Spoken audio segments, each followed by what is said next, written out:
ምርጫና ነጸበቕ ደቂ ሰባት ኩላትና እቲ ሕጂ ዘለናዮ ኩነታት ሓለዋትን ደረጃ መነባብሮን ውጽኢት ናይቶም ካብ መጀመርያ ህይወትና ዝገበርናዮ ምርጫታትን ውሳኔታትን እዩ።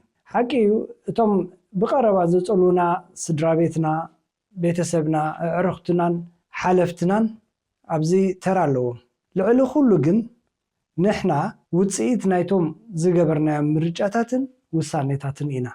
መጻኢናን ናይ መወዳእታ መዓልቦናን ድማ ከምኡ ካልእ መንገዲ ሓሪና ካልኦት ምርጫታት ጌርና ነርና እንትንኸውን ከምዚ ሕጂ ዘለናዮ ከቶ ኣይምኾንናን ነርና። ስለዚ እዩ ገለ ሰባት በቶም ዝገበርዎ ምርጫታትን ውሳኔታትን እናተሓበኑ ክነብሩ ከለዉ ገለ ድማ ብጣዕሳ ይነብሩ ወይ ድማ መንገዶም ይቕይሩ።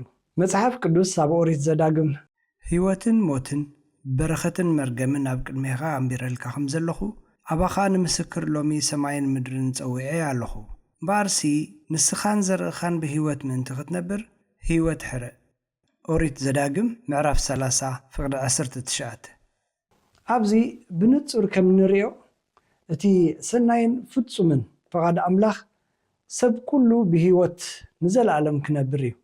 እዚ ድማ ካብቲ ኣምላኽ ንሰብ ዝፈጠረሉ ግዜ ጀሚሩ ከም ዝኾነ ንርእዩ።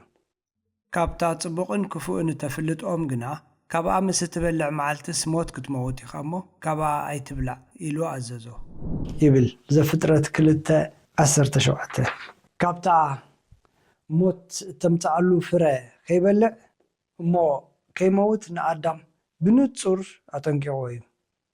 ኣብዚ መወዳእታ ዘመን ድማ ኣምላኽ ነቲ ሓደ ወዱ ልኢኹ ኣብ ክንዲ ሓጢአተኛታት ንሱ ሓጢአት ኮይኑ ክመውት ብምግባር እቶም ብኡ ዝኣምኑ ናይ ዘለዓለም ህይወት ክረኽቡ እቶም ዘይኣመኑ ግና በቲ ንምድሓኖም ዝመፀ ሓደ ወዱ ስለ ዘይኣመኑ ክጠፍኡ ምዃኖም ብቓሉ ኣጠንቂቑ እዩ።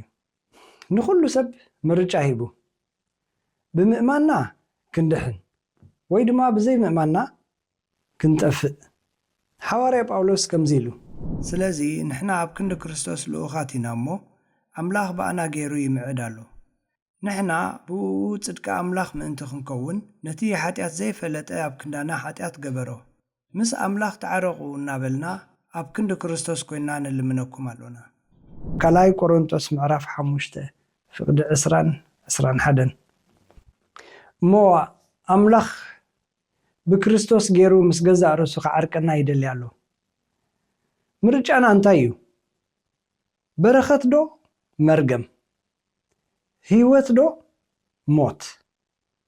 መወዳእታና ክጽብቕ ምርጫና ነጸብቕ። ናይ ዘለዓለም ህይወት ክንረክብ ምርጫና ነጸብቕ።